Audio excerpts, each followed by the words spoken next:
It's transfer portal time, and I was going to have Pete Nakos, On3 portal expert, on to talk about a linebacker that's trending to Colorado. But boy, just a few minutes ago, Colorado lost a big one. Superstar freshman running back Dylan Edwards is now in the portal. So we got a lot to talk about on this one. Let's bring in Pete Nakos right now. Pete, let's start with Dylan. I didn't expect to start with this, but we're going to start with Dylan Edwards. Why do you leave Colorado? And hold on, before you get going, look at me. I'm all over the place.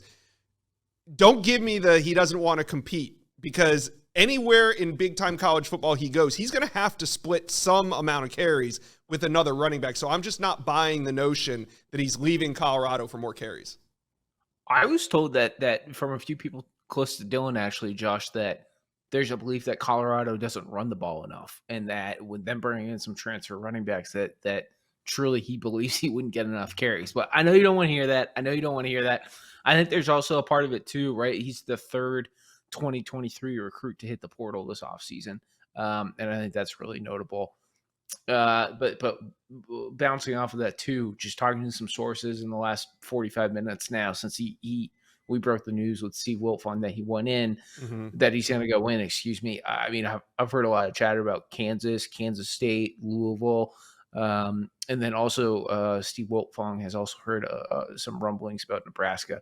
So this is going to be a really interesting one to follow. But, I mean, he had such a standout freshman season. And I know a lot of people think about that TCU game. And he's going to have quite the field of suitors who are going to go after Dylan Edwards. Yeah, he had under 400 yards rushing as a true freshman, but he caught 36 passes. I mean, a freshman wide receiver catching 36 balls in a season would be a great year, a great start. So Dylan Edwards was a huge part of that offense. I can understand that they maybe didn't run the ball enough for his liking, but everybody in college football right now is really throwing the heck out of it.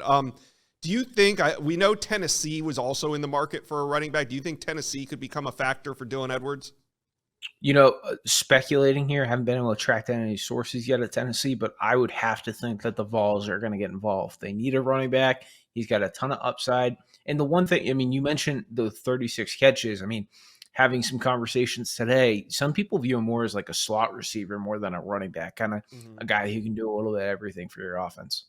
Yeah, it's just a little weird to me. I don't think it's because of lack of carries. I mean, Coach Prime recruited him out of high school. He flipped him from Notre Dame, brought him to Colorado. He had an excellent freshman year, and now he's gone. So we'll see what happens here. Dylan Edwards in the portal. You guys tap in. Let me know, where do you think Dylan Edwards is going to land? Do Colorado fans, do you think he's coming back to Colorado? Is that a chance? Let me know, comment section below. All right, let's talk about a running back where you think you know where he's going. We're talking Damen Martinez, who's leaving Oregon State. You put in a prediction for him, but he's been adjusting his visit schedule. What's that look like right now, and where do you think he ends up landing? You know, so he over the course of the last week and a half, he's now called off visits to Kentucky and Tennessee, which really jumps out to me. He has gone on trips to Arizona, Mississippi State, and then Miami's going to get him on campus at the end of the week. But Josh, if we're being honest here, the Hurricanes are the only team who have actually gone in home with him now twice. And I think the writing's on the wall. He has ties to the Miami area. It gives him a great platform to close out his college career. And I mean, ever since Cam Ward kind of flipped from the NFL back to Miami, I think that the Canes have been viewed this offseason as a destination for top offensive talent. All right, let's talk. Okay, so when it comes to Damen Martinez, then, do you think this gets done by the end of the weekend? Yes or no? Yes. All right, there you have it. So he could be a Cane by the end of the weekend. That'd be big. And now we were initially going to talk in this video about a linebacker, Nikai Hill-Green, trending to Colorado. Now it looks like Nikai Hill-Green is going to take a visit to Texas A&M. How big of a competitor are they to Colorado? Or are you still confident that he ends up at Buffalo? You know, I talked to Nikai Hill-Green on Sunday. The plan was still to go to A&M, but I really like where the Buffs sit right now. In our conversation, he just talked about how impressed he was and how he thinks that might be the best place for him at this point to help his NFL draft prospects. All right, now let's shift our attention over to quarterback Jadan Rashada. A bit of a surprise when he hit the portal from Arizona State about 48 hours ago. He's already at Georgia. As you and I speak, he's already in Athens. How did that transpire so quickly? So he goes in late last week. I'm told at the time he's supposed to go to Athens on Monday, so it would have been yesterday.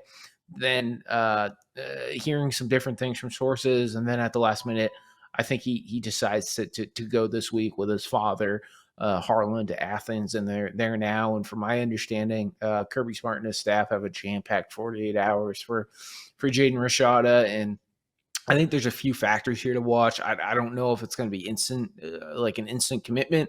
But at the same time, I had someone who I trust today is like, whenever Georgia gets someone on campus these days in the transfer portal, you kind of know it's headed in the Bulldogs' way. Do you think it gets beyond Georgia? Do you think Rashada's recruitment goes beyond this visit? I think we'll have a really good idea in the next 24 hours. I have some sources close to the camp in Georgia, and I think I'll get a really good idea in the next 24 hours or so.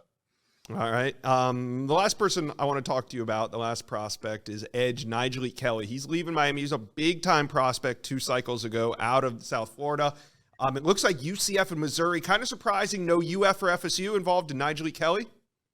Yeah, at the moment, heard a lot about UCF, and then he also took that visit to Missouri this past weekend, and I think the opportunity to play in the SEC and what the Tigers had to offer really stood out to him. Do you think there could be another Tiger involved, meaning the Auburn Tigers? Auburn has had so much success on the defensive line in this transfer portal. That's true. I know everyone is always like, when Texas gets involved, watch out. I think Auburn is all of a sudden a school to watch too when it tries to get involved on the line of scrimmage, just with the success they've had in the last week. All right. Well, Pete Nakos, it's been a busy day. Probably only going to get busier. Appreciate you taking a little bit of time to drop by the Inside Scoop. You bet. Thanks so much, Josh. Thank you for watching this video. And if you enjoyed that, go check out the hundreds of videos that we have on this channel. And also, do me a favor, hit subscribe to the On3 Recruits channel.